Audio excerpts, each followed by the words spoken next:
Таштанды полициясы түзүлүп, ар кайсы жерге калдыктарды ырыткандар менен күрөшүп калышы мүмкүн. Бул демилгени Жогорку Кеңештин депутаты Дастан Бекешев көтөрүп чыкты. Анын айтуусунда таштандылар менен күрөшкөн мекемелер көчөлөрдү кыдырып түзмө-түз иш алып барбагандыктан алар менен күрөшүү жыйынтык бербей жатат. Айыл өкмөттөрдө, мэрияларда аларда бюджет аз, чындыгындачы.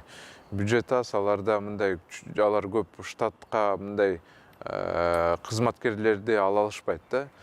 Кызматкерлер бул жерде эмнеге керек, алар көзөмөлдөнү кылышат, действительно шаар кандай же айыл кандай, таза болуп атабы же таза эмеспи. Мисалы ошол эле бизде Бишкектеги мэрия барго, аларда тазалык деген бар, алар тазалайт. А бирок чындыгында тазалыкты ким көзөмөлдөйт? Только ошол эле мэрия, мындай башка орган эч ким көзөмөлдөбөйт да. Ошондуктан алар керек болсо жакшы иштейт, керек болсо жаман иштейт, эч ким аларга мындай бааны кое албайт да. Бул жерде муниципалдык полиция ушундай бааны дагы алар дагы берсе, ушундай туура эле болмок да. Айыппулдун көлөмүн жергиликтүү бийлик өзү чечет. Андан түшкөн каражатты атайын фондко төгүп, аны канча бир пайызын айлыкка жумшаса болот. Ошондой эле штаттан тышкаркы жарандарды кызматка алып, видеого тартып, эрежеге баш бербегендерге салынган айыптын кайсы бир бөлүгүн берүү менен иш жүргүзүүсүн шарттайт. Ал эми айрым экологдор болсо бул демилгеге каршы чыгууда. Алардын жүйөсүндө атайын кызматтар турганда дагы бир кошумча кызматтын зарылдыгы жок. Азыр биздин Экомиксда бир нече предприятиялар бар экен, пластикти рециклинг кылып, мындай гүлдөрдүн идиштерин, жанакында ар кандай фасадтарга колдонулчу крепленияларды чыгарышат экен дагы, өзүнө ошол чийки затты, сырьёну Казакстандан иштелип келген пластикти сатып алышат экен да. А биз болсо аны аеосуз эле өзүбүздүн полигонубузга ыргытып жатабыз да, то есть акчабызды көм салып атабыз да, өзүбүзгө зыян келтирип көмүп атканыбыз өтө кооптуу, анан аянычтуу да. Анан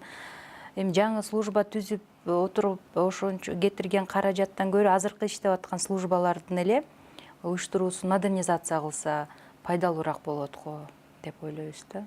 Ал ортодо бийлик Таза жашоо компаниясын баштап, Кыргызстанды таштандыдан арылтуу аракетине киришти. Оштогу Токтогул сейил багын премьер Исаков өзү баштап тазалап жүрөт. Башка жактарды дагы тазалоо боюнча мамлекеттик мекемелерди милдеттендирди. Өкмөт башчы жалпы элди таза жашоого үндөөдө. Буюрса, ушу акциядан кийин биз ойлоп атабыз, Кыргызстаныбыз абдан таза, жашыл, жарык, бир жакшы бир мамлекет болот го деп. Мен ойлойм, муну жыл сайын өткөрүп турушубуз керек, себеби Кыргызстан өзүбүзгө керек. Кыргызстан бул өзүбүздүн үйүбүз. Бирок экологдор болсо таштандылар тазаланган күндө да анын бир жерде топтолуп төгүлүп жатканы экологияга олуттуу зыян алып келип жатканына тынчсыздануусун билдирүүдө. Айрыкча Бишкек шаарында бул маселе өтө орчундуу. Шаардык таштанды төгүүчү жайына келет. Кайра эле чала өрттөлгөн таштандылардан бөлүнгөн уулуу заттар абага көтөрүлүп, зыянга алып келүүдө. Ошол себептен ачык жерге таштоо механизмдерин иштеп чыгуу зарыл дешет. Мусорный урналар турбайбы? Мисалы үчүн чет мамлекетте карасаңар, ошолордун баары жердин астына түшүрүлгөн, эми алардын инженерный сооружениялары бар, бирок үстүлөрү толугу менен жабылат дагы, толугу менен ныкталып, топтолуп чыгарылат.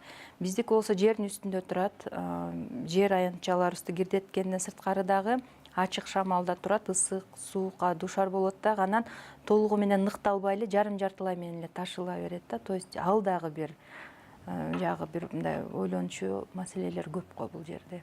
Сыртта жаткан таштандыран уулуу концентранттар бөлүнүп чыгып, адамдарга олуттуу зыян алып келүүдө. Ар кандай илдеттерден тартып, жер астындагы суулардын курамын бузууга чейин барат. Ошол эле маалда андан жер семирткичтерди жана башка буюмдарды иштетип чыгуу менен таштандыдан пайда табууга жетишүү сунушталууда. Ал эми таштанды полициясын түзүү демилгеси депутаттардан колдоо табар таппасы азырынча белгисиз. Улукбек Кутманбаев, Адилет Марсбеков, РТВ Медиа.